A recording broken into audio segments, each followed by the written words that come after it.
Brave New World, 2-1, Mark. For several years, in the 80s and 90s, stories raced through communities of people being seduced, drugged, and when they awakened, to their horror, an internal organ, like a kidney, had been removed.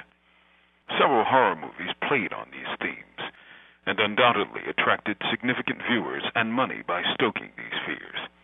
Recently, it has been reported that there is a brisk and bustling business in a country touted as the world's largest democracy, where the illicit sale of kidneys has become a kind of cottage industry. In India, that nation-state that dominates the Asian subcontinent, with over 1 billion residents, according to a July 2006 estimate, is also home to an industry where almost everyone benefits, except the poor sap who once owned the kidney. People told of waking up with searing pain in their abdomens, at least 500 such people, usually poor laborers, rickshaw drivers, or farmers on the brink of peonage. Many of the men were offered jobs, and indeed some were told openly what was wanted for a payment of between $1,000 and $2,500. The men were approached by kidney scouts in Delhi or Uttar Pradesh, one of the poor regions of the country. The ring, composed of dozens of paramedics, doctors, nurses, private hospitals, and pathology clinics, were acquiring the organs for use by rich Indians and foreigners, according to published accounts. Organs for sale? There is a malevolent logic to this practice in this, the age of globalism, where everything is for sale to the highest bidder.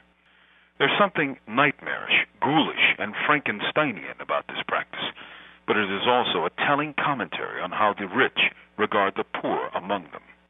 For the men who've had their organs snatched, almost none of them had been paid the promised fee, even if they willingly agreed to the sale.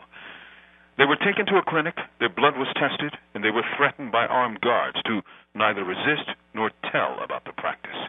This is the shadow side, the unstated reference point to the free market. That said, India isn't a poor country. The GDP is about 3 times that of Great Britain, the former colonial power.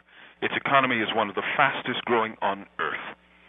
Yet this illustrates how great wealth may exist amidst great poverty.